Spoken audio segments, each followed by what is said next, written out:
साथियों, जय भीम, नमो बुद्धाय, आदाब, सत श्री अकाल, नमस्कार, गुड आफ्टरनून। साथियों, आज 6 दिसंबर और आज का दिन परम पूज्य बोधिसत्व बाबा साहेब डॉक्टर भीमराव अंबेडकर जी, जो इस दुनिया के महानतम विद्वानों में से एक, निडर व्यक्तित्व के धनी, शोषितों पीड़ितों के मुक्तिदाता, इस देश के शूद्रों और नारी जाति के मुक्तिदाता, अद्वितीय विद्वान, प्रखर वक्ता, साहसी और अनन्य समाज सुधारक,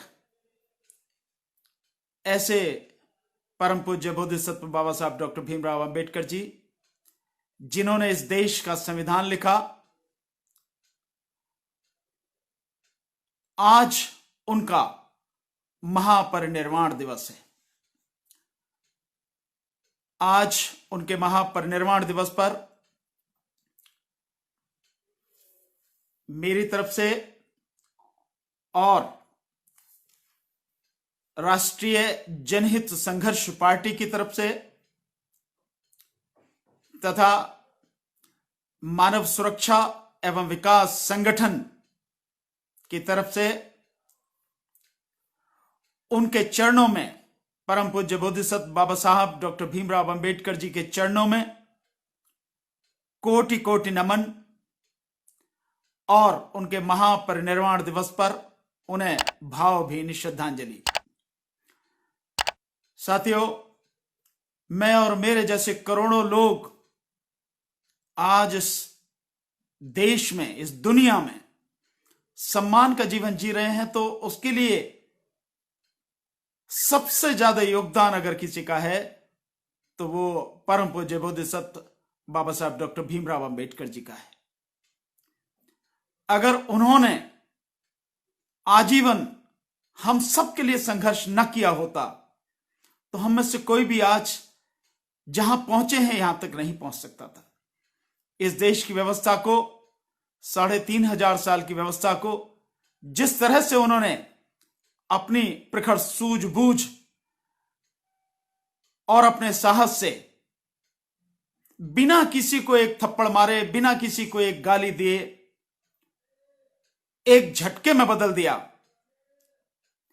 यह सिर्फ और सिर्फ बाबा साहब डॉक्टर भीमराव अंबेडकर जी की बदौलत ही है कि हम सब इस दुनिया में, इस देश में विशेषकर मान सम्मान का जीवन जी रहे हैं। अन्यथा तो कहां पैदा हुए होते, क्या हाल होता, कीड़े की तरह जीते, कब के मर गए होते, मिट्टी में मिल गए होते, पता ही नहीं लगता।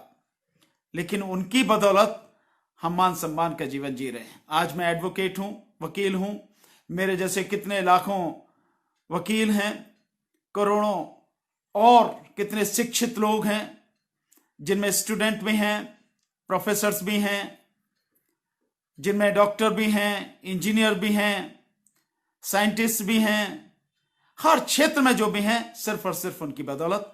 तो बाबा साहब को एक बार फिर से कोटि कोटि नमन और उनके पावन पुनीत चरणों में अपनी श्रद्धा सुमन अर्पित करते हुए, उनको भावभीनी श्रद्धांजलि अर्पित करते हुए उन्हें पुनः कोटि कोटि नमन। अब साथियों, मैं आता हूं एक बात पर, विशेषकर जो इस समय किसान आंदोलन चल रहा है। मैं आप सभी से रिक्वेस्ट करूंगा कि इसको अधिक से अधिक शेयर करें। जरीफ भाई भी जुड़ चुके हैं और रामचंद्र रोहता साहब भी, चौधरी कृष्णपाल सिंह साहब, सभी लोग जुड़ चुके हैं। आपसे निवेदन करूंगा कि अधिक से अधिक लोगों तक इसको शेयर करें, जो बात मैं कहने जा रहा हूं, क्योंकि देश में इस समय जो आंदोलन चल रहा है बहुत जबरदस्त, बहुत ताकतवर आंदोलन है। और यह आंदोलन अगर हम सब ने मिलकर इस आंदोलन में सहयोग दिया और किसान साथियों ने कुछ और बातें जो है समझी और इस आंदोलन का दायरा थोड़ा सा बड़ा किया, तो मैं समझता हूं ये एक मौका हो सकता है जब इस बीजेपी सरकार को उखाड़कर फेंका जा सकता है। इसलिए मेरा आपसे निवेदन है कि अधिक से अधिक लोगों तक इस वीडियो को शेयर करें, इस फेसबुक लाइव को शेयर करें। साथियों, जो किसान आंदोलन चल रहा है आप लगातार उसे देख रहे हैं। केवल एनडीटीवी को छोड़ दें तो बाकी किसी और मीडिया पर उसकी कोई कवरेज नहीं है। गोदी मीडिया उसकी कोई कवरेज नहीं कर रहा, उसकी चिंता भी नहीं, उसकी हमें जरूरत भी नहीं है, उससे कोई फर्क भी नहीं पड़ता है। लेकिन जो सोशल मीडिया के साथी हैं वो जो लगातार कवरेज दे रहे हैं उससे पूरी दुनिया में इसका संदेश जा रहा है, लगातार संदेश जा रहा है। और इस आंदोलन का दायरा भी धीरे धीरे धीरे धीरे धीरे धीरे बढ़ता चला जा रहा है। मैंने पहले भी कहा था, आज फिर इस बात को दोहराता हूं, यह आंदोलन केवल किसानों का आंदोलन नहीं है साथियों। अगर यह आंदोलन केवल किसानों का है तो किसानों पर पड़ने वाली दिक्कत से आप तो कोई प्रभावित नहीं हो सकते, लेकिन हम सब किसानों पर अगर कोई आफत आती है, किसानों के साथ कोई दिक्कत होती है, हम सभी लोग इससे प्रभावित होंगे, पूरी तरह से प्रभावित होंगे साथियों, बच नहीं सकते हैं। और जो इसीलिए जो किसानों का आंदोलन है, मैंने बार बार निवेदन किया है कि हम सबको, जितने भी संगठन हैं, जितने भी इस सरकार की गलत नीतियों के विरोध में लोग आवाज उठा रहे हैं, जितने भी साथी हैं, जितने भी सामाजिक संगठन हैं, जितनी भी राजनीतिक पार्टियां हैं, छोटी हैं या बड़ी हैं, नई हैं या पुरानी हैं, जितने भी राजनीतिक समझ वाले, सामाजिक समझ वाले साथी हैं, उन सभी साथियों को इस आंदोलन में साथ देना चाहिए। चाहे जिस तरह से भी, हर किसी की अपनी सामर्थ्य है, हर किसी की अपनी शक्ति है और हर किसी के अपने अपने दायरे हैं, लेकिन उन सभी चीजों को ध्यान में रखते हुए हमें इस आंदोलन में साथ देना चाहिए। किसान आंदोलन में साथियों, ये जो किसान आंदोलन है, एक भ्रम फैलाने की इसमें कोशिश की जा रही है। मैं जानता हूं कि इसमें सरकार की, भाजपा सरकार की बहुत बड़ी चाल है और 5 दौर की बात होने के बाद भी नतीजा कुछ नहीं है, नतीजा होने नहीं है, बात का या वार्तालाप का कोई मतलब भी कुछ नहीं है साथियों। क्यों नहीं है मतलब? कि बात क्या है, किसानों की जो बहुत सीधी सी बात है कि जो 3 कानून किसान विरोधी हैं, आप उन तीनों कानूनों को वापस लीजिए और एमएसपी को कानूनी दर्जा दीजिए। बहुत सिंपल सी मांग है, इसमें किसी वार्ता की, किसी तरह की कोई जरूरत नहीं है। वार्ता तब होती है कि हम अगर उस कानून में किसी संशोधन की बात कर रहे हैं। हम किसी संशोधन की तो बात कर नहीं रहे, हम तो सीधे सीधे इस कानून जो जन विरोधी है, किसान विरोधी है, इस कानून को वापस लेने की बात कर रहे हैं। तो जब हम वापस लेने की बात कर रहे हैं और एमएसपी को कानूनी दर्जा देने की बात कर रहे हैं, कानूनी बाध्यता हो उसकी हम बात कर रहे हैं, तो इसमें बाकी और चीज का मतलब ही क्या है?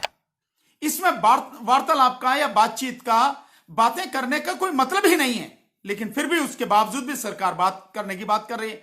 और ये सब जो है इस मामले को पूरी तरह से खत्म करने की, रफा दफा करने की और ऐसे जाल में फंसाने की कोशिश कर रही है कि इस आंदोलन का कोई मतलब ही ना रहे और यह आंदोलन खत्म हो जाए। इसलिए सरकार यह बात करी और सरकार के कुछ जो दलाल हैं वो भी कहीं ना कहीं से यह आवाज उठा रहे हैं। एक आवाज उसमें बहुत बड़ी है जो उठाई जा रही है कि भाई सरकार कह रही है हमने एमएसपी के लिए मना नहीं किया कभी भी, एमएसपी की कोई बात ही नहीं है, एमएसपी से कोई छेड़छाड़ नहीं है। MSP means minimum support price, यानी न्यूनतम समर्थन मूल्य, जिस मूल्य पर जो सरकार ने 23 फसलें निर्धारित की हैं, वो 23 फसलों की कीमत हर साल सरकार निर्धारित करती है, तो वो एमएसपी है। उस एमएसपी की कि भाई एमएसपी को जो है सरकार कहती है कि हमने इसमें कोई छेड़छाड़ की ही नहीं है, हम इस पे कोई बात नहीं, कोई जरूरत ही नहीं, हमने इसके विषय में कुछ कहा ही नहीं है, तो एमएसपी की चिंता ही ना करें। कुछ जो सरकार के दलाल हैं वो ये कह रहे हैं कि भाई एमएसपी की बात करें, सरकार एमएसपी निश्चित करें, बस हमें और कुछ नहीं चाहिए, एमएसपी के अलावा कुछ और नहीं चाहिए। साथियों, यही एक चीज है जो हम सबको समझने की जरूरत है। और जो सारे किसान संगठन हैं, जो सारे किसान साथी हैं, उन सबको भी यह बात समझने की जरूरत है कि किसानों के बीच से कोई किसान या कोई किसान संगठन अगर केवल एमएसपी की बात करता है तो आप साफ मान लीजिए, साफ समझ लीजिए कि वो सरकार का व्यक्ति है। वो व्यक्ति किसानों का नहीं है। वो सरकार के लिए दलाली कर रहा है। वो सरकार के बीच, सरकार का आदमी होकर हमारे बीच हमारी इस एकता को, हमारे इस आंदोलन को तोड़ने और इसे दूसरी दिशा में ले जाने की कोशिश कर रहा है। तो इसका बहुत स्पष्ट है, इसमें कोई ज्यादा गहराई में भी जाने की जरूरत नहीं है, बहुत सीधा सा है। क्योंकि एमएसपी की बात नहीं, सरकार एमएसपी दे ही नहीं रही। अब बात जो आप एमएसपी की कर रहे हैं और सरकार भी कह रही है कि हम एमएसपी की तो बात ही नहीं कर रहे, एमएसपी से कोई छेड़छाड़ ही नहीं है। एमएसपी से कोई छेड़छाड़ नहीं है, लेकिन एमएसपी में मिल भी क्या रहा है? जैसे हम आपको बताएं, 1868 रुपए और कहीं पे 88 बता रहे हैं, 1868 रुपए मक्का का एमएसपी मूल है, उसका धान का एमएसपी का मूल है। तो एमएसपी 1868 होते हुए भी धान की जो कीमत है किसान को वो 1000 और 1100 रुपए मिल रही है बस। ठीक इसी तरह से जो मक्का है, मक्का की एमएसपी 1850 है, लेकिन वो भी 1000 और 1100 1200 के आसपास ही मिल रही है, ली जा रही है मार्केट में। इसी तरह से गेहूं की एमएसपी है 1975 रुपए, 50 रुपए अभी बढ़ा है, पहले 1925 से 1975, लेकिन गेहूं भी 1200, 1000, 1300 इसके आसपास ही लिए जा रहा है, 1400 इसके आसपास, इससे ज्यादा नहीं। अगर औसत निकाल के देखें पूरा तो 1200 के आसपास ही गेहूं खरीदा जा रहा। एमएसपी क्या है? 1975 रुपए। मार्केट में किस हिसाब से मिल रहा है आपको? जब आप लेने जाएंगे गेहूं तो आपको 26 रुपए 28 रुपए किलो से कम का कोई भी गेहूं आपको मार्केट में मिल नहीं रहा। अब आप देखिए, आप एमएसपी 1975 खरीदा जा रहा है किसान से करीब 1200-1300 रुपए और बेचा जा रहा है 2600 रुपए 2700 रुपए मार्केट में, ओपन मार्केट में। यह स्थिति है। ठीक इसी तरह से मक्का की स्थिति है, ठीक इसी तरह से जौ की एमएसपी है 2600 रुपए और खरीदी किस हिसाब से जा रही है? वो खरीदी जा रही है 800 रुपए 900 रुपए प्रति क्विंटल। ये मैं प्रति क्विंटल यानी 100 किलो का भाव मैं आपको बता रहा हूं। 100 किलो की एमएसपी है जो भी, जिस चीज की भी निर्धारित की जा रही है। ठीक साथियों, ठीक इसी तरह से जो मूंग दाल है या और दाल है, मूंग दाल की ही कीमत है वो 7000 से ज्यादा है एमएसपी। खरीदी किस हिसाब से जा रही है किसान से मार्केट में? वो खरीदी जा रही है 3100 रुपए से लेकर 4000 के बीच में।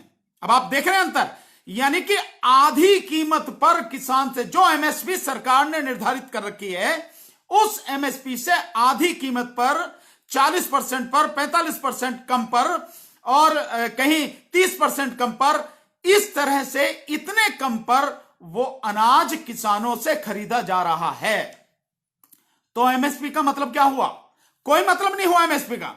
आपने एमएसपी निर्धारित कर दी, लेकिन आप एमएसपी दे ही नहीं रहे हैं। सरकार की जिम्मेदारी होनी चाहिए कि जो सरकार एमएसपी निर्धारित कर रही है, घोषित कर रही है, वो सरकार अगर एमएसपी पर कोई व्यापारी किसान की फसल नहीं खरीदता है तो या तो उस व्यापारी उससे कम पे खरीदता है तो उस व्यापारी के खिलाफ कानूनी कार्रवाई होनी चाहिए, उसकी सजा होनी चाहिए, और या सरकार एमएसपी पर वो फसल खरीदे। बहुत सिंपल सी बात है। अगर सरकार उसकी घोषणा कर रही है एमएसपी की तो सरकार की जिम्मेदारी है कि वो खरीदे। लेकिन आप ध्यान देंगे, सरकार एमएसपी पर केवल 2 ही फसल खरीदती है, वो है गेहूं और दूसरा है धान। कोई भी और फसल सरकार खरीदती नहीं है। तो एमएसपी घोषित करने का मतलब क्या है? आलू आप देख रहे हैं, आलू 5 रुपए से लेके 10 रुपए किलो के हिसाब से जो किसान से खरीदा जा रहा है। मार्केट में किस हिसाब से बेचा जा रहा है? मार्केट में आलू किस हिसाब से बेचा जा रहा है? मार्केट में बिक रहा है 40 रुपए से लेके 50 रुपए किलो। यह स्थिति है मार्केट की। तो आप समझ सकते हैं कि किसान से किस हिसाब में लिया जा रहा है और बेचा किस हिसाब में जा रहा है। जैसे मैंने लहसुन का बताया, प्याज का बताया, प्याज मुश्किल से 6 रुपए किलो किसान से खरीदी जाती है और आज की तारीख में ठीक इस समय जिस समय आपसे बात कर रहा हूं 50 रुपए से लेकर 70 रुपए किलो तक प्याज बिक रही है। इसके अलावा साथियों, जो आपकी जो लहसुन है, वो लहसुन जो राजस्थान में अधिकतर होता है, राजस्थान में जब खरीदा गया तो लहसुन के समय में तो 35 रुपए में बहुत मुश्किल से थोड़ा बहुत लहसुन खरीदा गया। बाकी सारा लहसुन 7 रुपए 8 रुपए किलो में खरीदा गया किसान से, ये कह के कि इसकी वो नाप नहीं, इसकी वो मोटाई नहीं है, उस ग्रेड का नहीं है जिस ग्रेड का ये होना चाहिए, ये कह के। और चाहे किसी भी ग्रेड का लहसुन हो, आज की तारीख में मार्केट में 200 रुपए किलो से लेकर 300 रुपए किलो बिक रहा है। ये स्थिति है साथियों। तो और 400 रुपए किलो तक लहसुन बिका है, यानी आप किसान से किस भाव से खरीद रहे हैं और आप बेच किस हिसाब से रहे हैं। तो ये सारी जो चीज है, और ये एमएसपी घोषित करने के बाद है, तो सरकार के एमएसपी घोषित करने का मतलब क्या रहा? तो किस एमएसपी की बात करें? तो जो कुछ किसान या कुछ किसान संगठन हैं, कुछ ऐसे जो सरकार के एजेंट के रूप में काम कर रहे हैं, वही एमएसपी पर केवल ये जोर दे रहे हैं कि हमें तो एमएसपी की बात दे दे, एमएसपी का आश्वासन दे दे, बाकी खत्म, हमारा इससे कोई लेना देना नहीं। यह आंदोलन केवल एमएसपी के लिए नहीं, एमएसपी को कानूनी दर्जा देने के लिए, और ये जो किसान विरोधी तीनों कानून हैं, इन तीनों कानूनों को वापस लेने के लिए यह आंदोलन है। इसलिए सभी लोगों को इस आंदोलन में साथ आना चाहिए, इस आंदोलन का साथ देना चाहिए, इस आंदोलन में पूरी कदम से कदम, कंधे से कंधा मिला के किसानों के साथ में चलना चाहिए। यह देश को बचाने का आंदोलन है। पहली बार सरकार बहुत बुरी तरह से डरी हुई है। आपको विश्वास नहीं होगा, मैं गया था और आज अभी फिर मैं सिंघू बॉर्डर जा रहा हूं। 2 दिन पहले मैं गया था, अभी वहां से फोन आया है सिंघू बॉर्डर से, जो किसान संगठन के साथी हैं, उन्होंने बुलाया है, मैं जा रहा हूं और वहीं पे जाके बाकी भी और बातें होंगी। इसके अलावा साथियों, मैं आपको बताना चाहूंगा कि तकरीबन 20 किलोमीटर तक सिंघू बॉर्डर, यानी जहां से दिल्ली शुरू होती है, ये जो आपका जीटी करनाल रोड है, यानी चंडीगढ़ वाली जो रोड है, नेशनल हाईवे 1 जो है, उस पे जब आते हैं, जैसी दिल्ली शुरू होती है नरेला के वहां, वो सिंघू बॉर्डर कहलाता है। वहां से लेके पीछे 20 किलोमीटर तक पूरे सड़क के दोनों तरफ किसान भाइयों के ट्रैक्टर और ट्रॉली लगे पड़े हैं और किसान भाई वहां लगातार जुटे हुए हैं। कितनी बड़ी संख्या में होंगे आप इसका अंदाजा लगा सकते हैं। ऐसे ही टिकरी बॉर्डर पे हैं। तो ये स्थिति है, किसान भाई कितनी मजबूती के साथ में डटे हुए हैं। हम सबको साथ देना चाहिए और कई संगठन उनकी हर तरह से मदद कर रहे हैं। चाय की व्यवस्था कर रहे हैं, दूध की व्यवस्था कर रहे हैं, खाने पीने की व्यवस्था कर रहे हैं। हालांकि किसान भाई अपना सारा राशन वगैरह सब कुछ लेके आए हैं, वही रोटी बना रहे हैं, वही सब कुछ कर रहे हैं, वही सारी व्यवस्था हो रही है। फिर भी हर कोई उनका जितना भी हो सकता है वो सहयोग करा।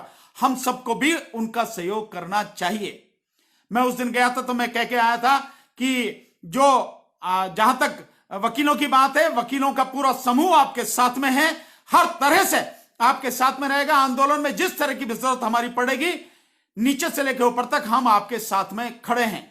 मैं फिर इस समय अभी जा रहा हूं। दूसरी बात साथियों, एक चीज और मैंने वहां किसानों के मंच पर भी यह बात कही थी और मैं आपके बीच में भी यह बात कहना चाह रहा हूं। अगर मेरी बात किसान भाइयों तक पहुंचती है तो उन तक भी पहुंचे ये बात। इस बात को भी ध्यान रखें कि देखिए, जो आंदोलन है आपका बहुत अच्छा आंदोलन है, बहुत मजबूती से आप लड़ रहे हैं, लेकिन केवल किसान विरोधी 3 बिलों और एमएसपी का ही जो है आंदोलन नहीं होना चाहिए। इसमें और कुछ चीजें आपको सम्मिलित करनी चाहिए और इसीलिए इसका दायरा बढ़ेगा। और इसमें एक बहुत बड़ी चीज है ईवीएम।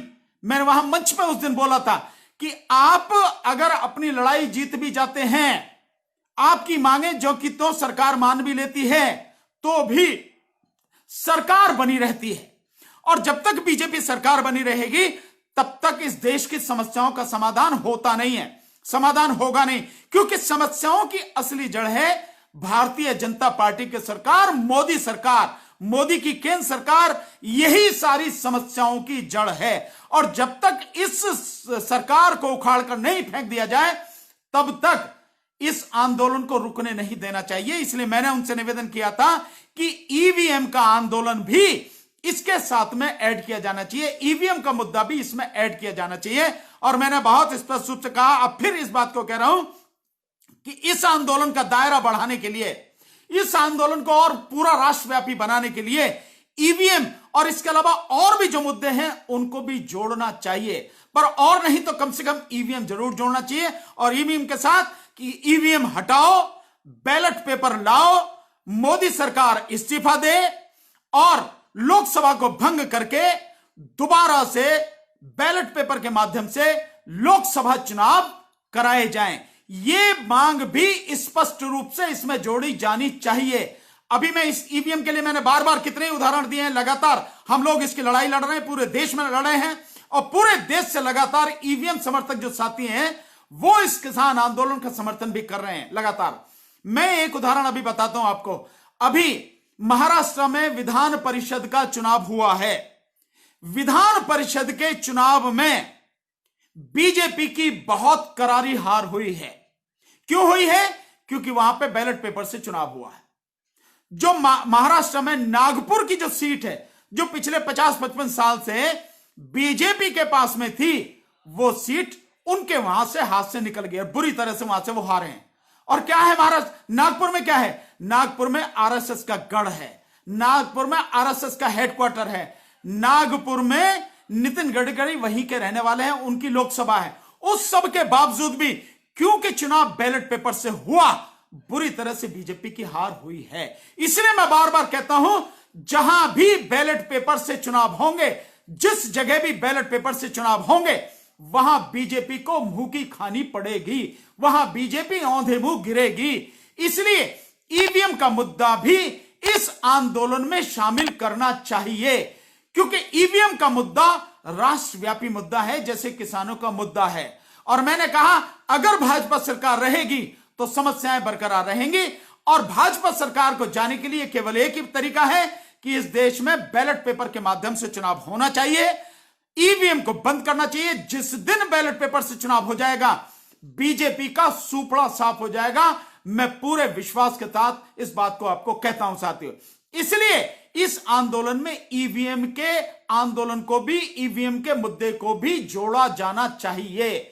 यह मेरी एक विशेष अनुरोध मेरे किसान साथियों से है और आप सभी साथियों से है। साथियों, अभी इसमें एक बात कहेंगे, लोग कह सकते हैं कि देखिए भाई, जो चीजें हैं, जो किसान आंदोलन है, किसान भाई जो है वो ये कहते हैं कि भाई किसी भी राजनीतिक पार्टी को हम अपना मंच नहीं देंगे। देखिए, ये सारी की सारी चीजें वो उनका अपना एक काम करने का तरीका है, लेकिन मैं ये जानता हूं कि जो भी वहां पर उन्हें सपोर्ट करने गया है, जो भी किसान भाइयों के आंदोलन को समर्थन देने गया है, उनका सहयोग करने गया है, सभी किसान भाइयों ने अपने मंच पर पूरी श्रद्धा के साथ, पूरे सम्मान के साथ, पूरे आदर के साथ उनको मंच पर बिठाया है, मंच पर बोलने का मौका दिया है और इस लड़ाई में साथ देने के लिए उनका दिल से धन्यवाद भी दिया है। तो बात ऐसी नहीं है, बात बिल्कुल साफ है कि अगर आप उन्हें सहयोग करने जा रहे हैं, अगर आप पूरी ईमानदारी से, पूरी आपकी नीयत साफ है, उस आंदोलन को सपोर्ट कर रहे हैं, तो निश्चित रूप से वो आपका पूरा सम्मान करेंगे, पूरा सम्मान कर रहे हैं। और हम सबको एक दूसरे के साथ मिलके अपनी इस ताकत को बढ़ाना चाहिए। For more updates, subscribe to our channel, click the show links and enjoy watching the videos.